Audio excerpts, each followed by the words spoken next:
इस वीडियो में हम बात करेंगे एसएससी कांस्टेबल जीडी के रिक्रूटमेंट की।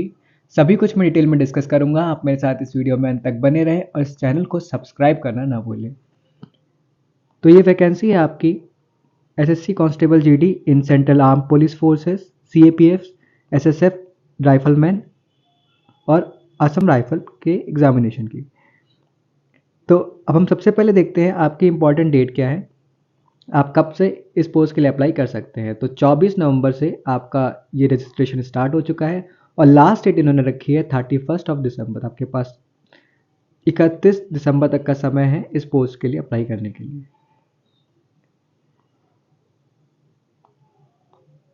नेक्स्ट है आपका इसमें पे स्केल क्या है। तो आपका पे स्केल लेवल 3 का होगा।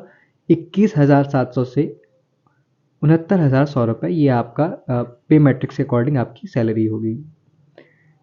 अब हम बात करते हैं नंबर ऑफ़ वैकेंसीज़ की। तो काफ़ी अच्छी नंबर ऑफ़ वैकेंसीज़ यहाँ पर देखने को मिल रही है। अगर मैं टोटल वैकेंसीज़ की बात करूँ तो 26,146 वैकेंसी है यहाँ पर। मेल के लिए टोटल 23,000 के करीब वैकेंसी है और फीमेल के लिए करीब 3,000 के करीब वैकेंसी है। तो एक अच्छा आंकड़ा है और अगर आप एलिजिबल हैं तो आप ज़रूर अप्लाई करें। नेक्स्ट हम चलते हैं एज लिमिट की तरफ। तो एज लिमिट क्या है यहाँ पर? एज लिमिट आपकी यहाँ पर इन्होंने रखी है 18 साल से 23 साल के बीच। अगर आपकी आयु 1 जनवरी 2024 को 18 साल हो चुकी है और 23 साल से कम है तो आप इस पोस्ट के लिए एलिजिबल हैं। साथ ही साथ इन्होंने ये लिखा है candidate should not have been born earlier than 2 January 2001 and not later than 1 January 2006। तो आप इस रेंज के बीच में अगर आपकी डेट ऑफ बर्थ है तो आप बिल्कुल एलिजिबल हैं इस पोस्ट के लिए अप्लाई करने के लिए। यहाँ पर आपको अपर एज लिमिट यहाँ पर रिलैक्सेशन भी दिया गया है। अपर एज लिमिट में आपको अगर आप SC/ST कैटेगरी से हैं तो आपको 5 साल का एज रिलैक्सेशन है। OBC कैटेगरी से है तो आपको 3 साल का एज रिलैक्सेशन है। एक्स सर्विसमैन के लिए 3 years after deduction of the military services, ये एक्स सर्विसमैन के लिए है। और children and dependent of victims killed in the 1984 rights और कम्युनल राइट्स, तो उनके लिए आपको 5 साल का एज रिलैक्सेशन दिया गया है। ये सारे एज रिलैक्सेशन आप देख सकते हैं यहाँ पर।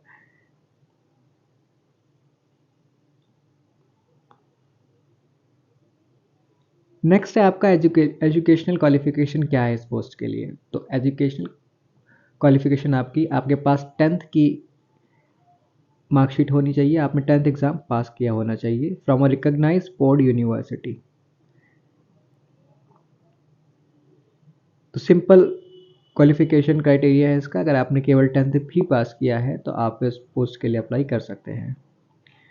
नेक्स्ट है आपका अगर आपके पास एनसीसी का सर्टिफिकेट है, अगर आपने एनसीसी किया है तो आपको बोनस मार्क्स दिए जाएंगे, आपको इंसेंटिव मिलेगा। जैसे कि अगर बात करूँ, अगर आपके पास एनसीसी ए सर्टिफिकेट तो आपको 2% of the maximum marks of the examination आपको बोनस के तौर पर दिया जाएगा। बी है तो आपका 3%, अगर आपके पास सी सर्टिफिकेट है तो आपको 5% तक का बोनस दिया जाएगा। तो अगर आपके पास एनसीसी का सर्टिफिकेट है तो आप ज़रूर अप्लाई करें। नेक्स्ट हम देखते हैं आपको अप्लाई कैसे करना है। तो आपको अप्लाई करने के लिए सिंपली ssc.nic.in इस वेबसाइट पर जाना है और साथ ही साथ फिर आपको अपना 1 टाइम रजिस्ट्रेशन करना है। और 1 टाइम रजिस्ट्रेशन करने के बाद आपको अपना कंप्लीट लॉगिन करके अपनी सारी डिटेल सबमिट करके अपना फॉर्म फिल कर देना है। यहाँ पर एप्लीकेशन फ़ीस हम देखते हैं इन्होंने कितनी रखी है। तो एप्लीकेशन फ़ीस 100 रुपीज़ है। और साथ ही साथ कौन किसको फीस नहीं पे करनी है, तो women candidates and candidates belonging to scheduled caste, scheduled tribes and ex serviceman, इन्हें कोई भी फीस नहीं पे करनी है। अन्य सभी को 100 रुपये फीस पे करनी पड़ेगी। अब फीस आप कैसे पे कर सकते हैं? Fees can be paid online through, online पे कर सकते हैं Bhim UPI, net banking, visa, master card. तो इन सब ऑनलाइन माध्यम से आप अपनी फीस को पे कर सकते हैं।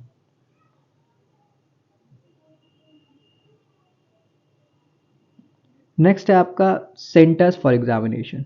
तो जैसा कि आपको पता होगा कि एसएससी जो है वो आपका रीजन के अकॉर्डिंग आपको एग्जामिनेशन सेंटर भरने के लिए कहती है। जैसे सेंटर रीजन की बात करें, जैसे सपोज मैं बोलूँ अगर आप लखनऊ से हैं तो आप सेंटर रीजन में अपनी एग्जामिनेशन सेंटर के कोड भर सकते हैं। जैसे अगर आपने सेंट्रल रीजन चुना तो आपको 3 चॉइस दी जाएगी अपना एग्जामिनेशन सेंटर भरने की, तो आपको सेंट्रल रीजन से 3 चॉइस भरनी होंगी। इसी तरीके से आप देख सकते हैं ईस्टर्न रीजन, अगर आप उड़ीसा से हैं तो आप ईस्टर्न रीजन सेलेक्ट करके आप अपनी 3 चॉइस भरेंगे। तो ये है आपको कैसे सेंटर ऑफ एग्जामिनेशन फिल करना है। नेक्स्ट है आपका स्कीम ऑफ एग्जामिनेशन। आपके इस एसएससी जीडी के रिक्रूटमेंट में क्या क्या पूछा जाएगा। तो आपके टोटल 4 पार्ट हैं इस रिटर्न एग्जामिनेशन में। तो इसमें आपके टोटल 80 क्वेश्चन है। 80 क्वेश्चन कैरी 2 मार्क्स ईच। इसमें क्या क्या है, पार्ट ए में आपका general intelligence and reasoning 20 number of question 40 marks. Next है आपका general knowledge and general awareness 20 question. Elementary mathematics जिससे आपके 20 क्वेश्चन। इंग्लिश या हिंदी आपके 20 क्वेश्चन। तो ये आपके टोटल 80 क्वेश्चन आपको 60 मिनट्स मिलेंगे। तो 60 मिनट्स में आपको ये 80 क्वेश्चन करने होंगे। All question will be of objective multiple choice type question होंगे आपके। ये आपका जो कंप्यूटर बेस्ड एग्जामिनेशन होगा इंग्लिश, हिंदी और 13 रीजनल लैंग्वेजेस में कंडक्ट कराया जाएगा। 13 लैंग्वेजेस उन्होंने यहाँ पे लिखी हैं। अगर आप असमीज, बंगाली, गुजराती, कन्नड़ा, कोंकणी, मलयालम, मणिपुरी, मराठी, उड़िया, पंजाबी, तमिल, तेलुगु और उर्दू, इसमें से हिंदी इंग्लिश साथ और ये 13 लैंग्वेजेस में आपका एग्जाम कंडक्ट कराया जाएगा। यहाँ पर नेगेटिव मार्किंग भी है। They will be a negative marking of 0.25 marks, यानी कि अगर आप कोई क्वेश्चन गलत करते हैं तो आपका 0.25 मार्क्स आपके टोटल मार्क्स में से डिडक्ट किया जाएगा। तो इस बात का विशेष ध्यान रखें, इसमें नेगेटिव मार्किंग भी है। तो आपको इस बात का भी ध्यान रखना है कि आपको जो क्वेश्चन नहीं आता है आप उसको स्किप कर दें, रादर देन आप सारे क्वेश्चन अटेम्प्ट करें। The questions in the computer based examination will be of matriculation level, that means 10th standard के क्वेश्चंस आपको अपने एग्जाम में देखने को मिलेंगे।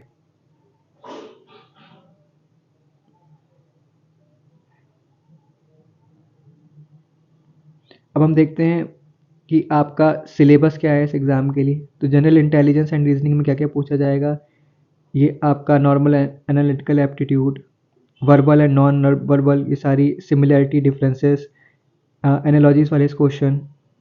तो ये सारे क्वेश्चन नंबर सीरीज़ के इंपॉर्टेंट क्वेश्चन, तो ये सारे जो आपने, जैसे अगर आपने एसएससी एग्ज़ाम की प्रिपरेशन की है तो आपका सेम पैटर्न पे आपके वही सारे क्वेश्चन पूछे जाएंगे।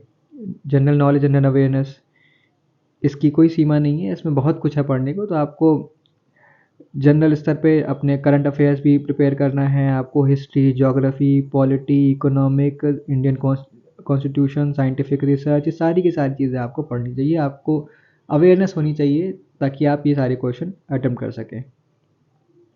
नेक्स्ट आपका एलिमेंट्री मैथमेटिक्स में आपका क्या क्या पूछा जाएगा। तो जैसे कि आपका नंबर सिस्टम से क्वेश्चन होंगे, computation of whole numbers, decimal and fractions, fundamental arithmetic operations, percentage के questions, ratio proportion, average, interest, profit and loss, discount, mensuration, ये सारे के सारे क्वेश्चंस, सारे के सारे टॉपिक्स जो आप अन्य एग्जाम्स के लिए प्रिपेयर करते हैं। जैसे कि अगर आप बैंकिंग एग्जाम की प्रिपरेशन कर रहे हैं या आप एसएससी के लिए पर्टिकुलरली तैयारी कर रहे हैं तो सेम सिलेबस के अकॉर्डिंग आपको अपना प्रिपरेशन जारी रखना है। नेक्स्ट आपका इंग्लिश हिंदी आपके बेसिक को चेक करने के लिए पूछा जाएगा। 20 क्वेश्चन होंगे जैसे कि मैंने पहले बताया।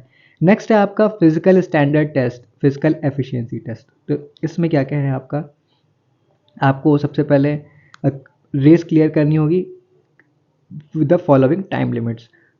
For male 5 kilometres in 24 minutes और 1.6 किलोमीटर इन 7 मिनट्स। फीमेल के लिए यहाँ पर 1.6 kilometre in 8 minute, in 8.5 minute and 800 meters in 5 minutes। तो 5 किलोमीटर 24 मिनट्स किसके लिए, for candidates other than those belong to Ladakh region. और जो लद्दाख रीजन के लिए, उनके लिए ये क्राइटेरिया है कि 1.6 kilometre in 7 minutes and 800 metres in 5 minutes. तो ये फिजिकल एफिशिएंसी टेस्ट होगा आपका इस रिक्रूटमेंट के लिए। नेक्स्ट है आपका फिजिकल स्टैंडर्ड टेस्ट, यानी कि इसमें हाइट कितनी होनी चाहिए, चेस्ट, ये सारी बातें हम इसमें डिस्कस करेंगे। तो हाइट फॉर मेल 170 सेंटीमीटर होनी चाहिए, फीमेल की हाइट 157 सेंटीमीटर होनी चाहिए। यहाँ पर रिलैक्सेशन भी प्रोवाइड किया गया है हाइट में। जैसे कि अगर आप शेड्यूल ट्राइब से हैं तो आपकी हाइट 162 सेंटीमीटर भी आपको आपका ये फिजिकल स्टैंडर्ड पास कर दिया जाएगा। अन्य के लिए 170 सेंटीमीटर है, फीमेल के लिए 150 सेंटीमीटर। नेक्स्ट है आपका all schedule types candidates of north eastern states. North eastern state के लिए भी यहाँ पर और आपको रिलैक्सेशन मिलेगा। अगर आपकी हाइट 157 सेंटीमीटर भी है तो भी आप अप्लाई कर सकते हैं। फीमेल के लिए इन्होंने 147.5 सेंटीमीटर कहा है। और सारी डिटेल आप देख सकते हैं। All schedules tribe candidate of left wing extremism affected district. अगर आप left wing extremism affected district से अगर आप अप्लाई करते हैं तो आपकी हाइट अगर 160 सेंटीमीटर भी है तो भी आप अप्लाई कर सकते हैं।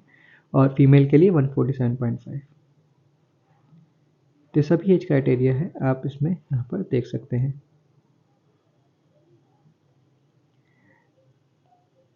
नेक्स्ट है आपका chest. Male candidate should have following standards of chest measurement.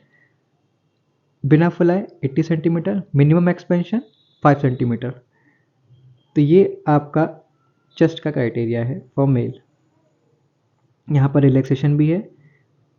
ST के लिए यहाँ पर 76 अनएक्सपेंडेड, मिनिमम एक्सपेंशन 5 सेंटीमीटर होना चाहिए।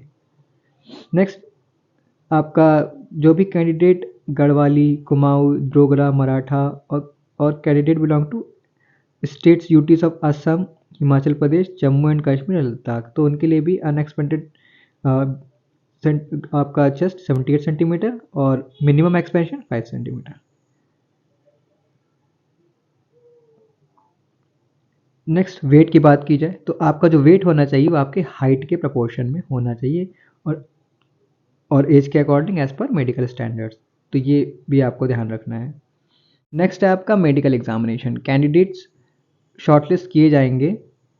जो भी कैंडिडेट्स आप पीएसटी या पीईटी फिजिकल एलिजिबिलिटी टेस्ट को क्वालिफाई कर लेंगे उनका मेडिकल एग्जामिनेशन होगा।